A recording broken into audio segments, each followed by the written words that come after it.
Një incident i rëndë është raportuar në veri të Kosovës, ku sipas autoriteteve pjesëtarë të xhandarmerisë serbe dyshohet se kanë hyrë brenda territorit të Republikës së Kosovës, duke plagosur dhe rëmbyer një qytetar shtetas i Kosovës me kombësi serbe.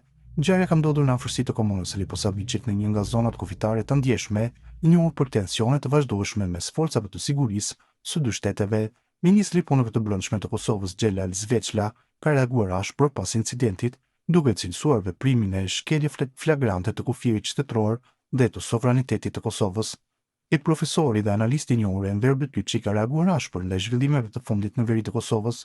Në një prononcim për Bota Sot, profesori Betyçi thekson se pas këtij akti qëndron vetë presidenti i Serbisë Aleksandar Vučić dhe jo strukturat formale të sigurisë.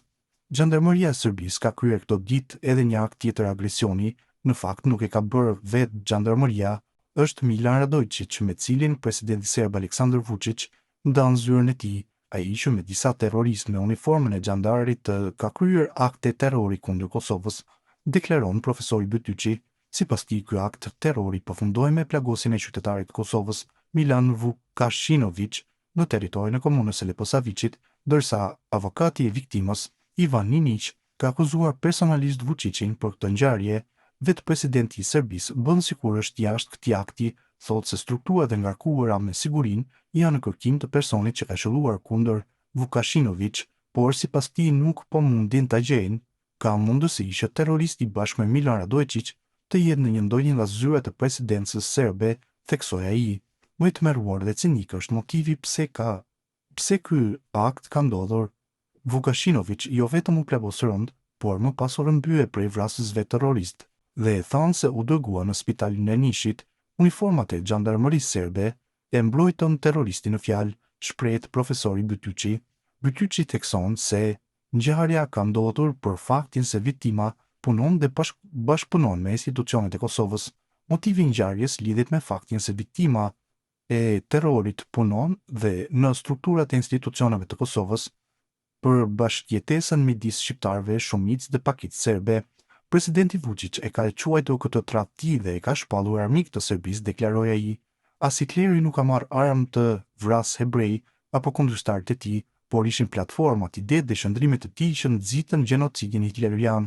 Vučić ka mendësi edhe ndjek praktikën e Hitlerit, por pa mundur të bëjë dëm si ai, thekson Betyçi. Sipas tij, plagosja e Vukashinović është një paralajmërim për serbët e tjerë që bashkëpunojnë me institucionet e Kosovës.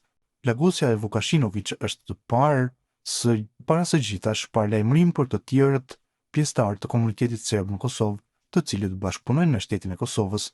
Edhe akti terrorist në Liposavić ndodhi për këtë arsye, për t'i trembur serbët që të mos pranojnë bashkëpunimin me institucionet e Kosovës, thot ai, derisa qëllimi ishte dhe mbetet ky, derisa ideatori dhe nxitësi kryesor është presidenti i vendit, atëherë duhet që akti të trajtohet si i tillë dhe xhandarmeria serbe të shpallat armike e Kosovës dhe të ndalohet hyrja në territorin përgjithmonë, kërkon Betyçi. Ai apelon që KFOR-i dhe faktorët ndërkombëtar të mos heshti përballë këtij terrori.